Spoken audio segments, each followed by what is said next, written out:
Welcome to KBHU Weekly Updates for the week of February 22nd. In international news, a devastating cyclone struck Fiji this weekend, killing 21 people and leaving thousands more without shelter. Tropical storm Winston struck the island of Fiji with wind gusts topping out around 225 miles per hour at the peak of the storm. Meteorologists say this was the most intense storm on record and the strongest in the southern hemisphere. The government is asking for assistance and declared a month-long state of emergency.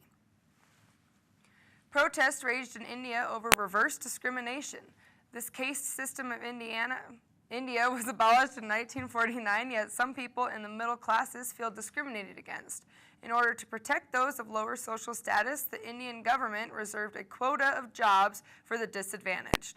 The Jat people, a relatively wealthy group, say that they were being discriminated against because of the quotas.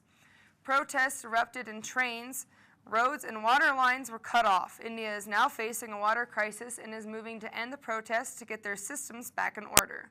In national news, a lucky 106-year-old woman fulfilled her lifelong dream of meeting the president.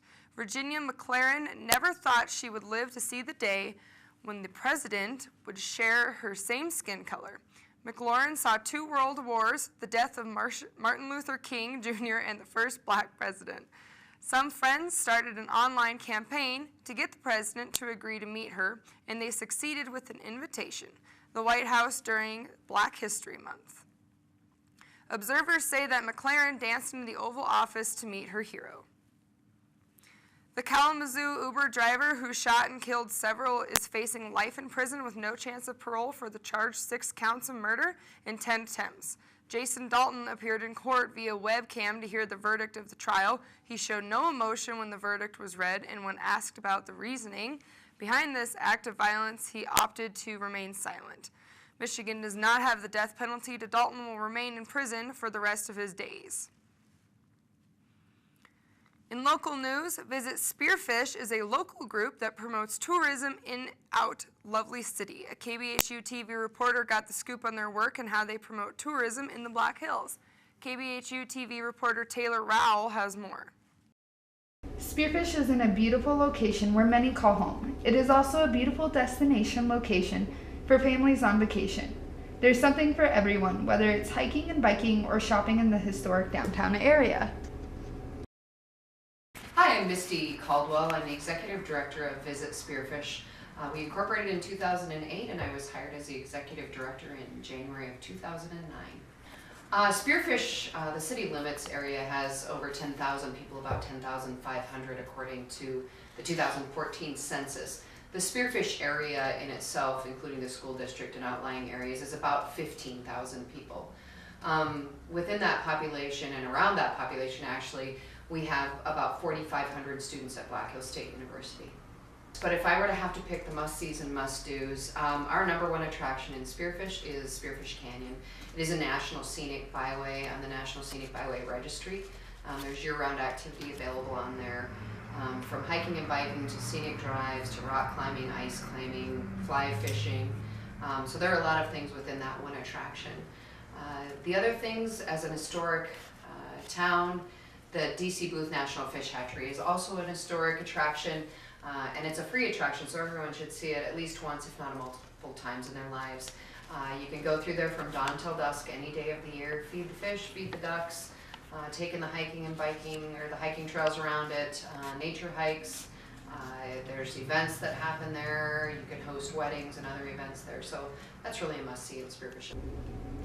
With KBHU-TV, this is Taylor Stone. The Spearfish Rec Center will be receiving a new roof in order to prevent further moisture damage. The Spearfish Recreation and Aquatic Center was approved in a new roofing system in last week's council votes. The new system was bid only by 4 companies, and Low Roofing won the bid of $4.62 per square foot. The new system will help moisture from escaping and snowfall from accumulating. This project should be done by late August. In campus news, the BHSU Concert Choir traveled to Sioux Falls this weekend to attend a national conference and sing with 200 other university students. The choir was invited to sing Verdi's Requiem along with the South Dakota Symphony Orchestra. This opportunity was the chance of a lifetime to be able to sing this incredible work and have the exposure of the arts in our school. For a short taste of what the choir performed, visit the South Dakota Symphony website. The movie Deadpool premiered over Valentine's weekend, and KBHU-TV reporter Scott Steele would like to give you more information in a review. Hi, I'm Scott Steele for KBHU-TV, and I'm here to give you a quick 1-minute review of the movie Deadpool. Deadpool came out this past weekend, and since then has reached its highest grossing opening weekend for any R-rated movie, and it definitely deserved it. It was a great movie. I really enjoyed myself. It does a great job of portraying the anti-hero. They do constant humor throughout the movie, fourth wall breaks, and almost the perfect amount of raunchiness for this type of character. They did a great job of portraying a dark character in a bright and bubbly way, much like the comics would be, because Deadpool is not a hero, he's an anti-hero, so that's what you should expect. You're probably thinking, this was a superhero movie, but that guy in the suit just turned that other guy into a kebab. Surprise, this is a different kind of superhero story. But like I did say, the movie is raunchy. When I say raunchy, I mean language and violence throughout. And what is to be expected, it definitely feels like what a Deadpool movie should be, this kind of paced tribute to the character. Although there were a few times that they did go over the top for an R rating. Like, I get that they wanted to do a definite R rating for the movie, but there's times where you can still go too far with that. So definitely don't take your kids to the movie, but if you are old enough and like superheroes, definitely go see the movie. It's worth the watch. I give Deadpool a 4 out of 5 and would have given it a perfect rating if it didn't go over the top for the R rating the few times it did. Thank you for watching KBHU Weekly Updates for the week of February 22nd. I am Shelby Reese.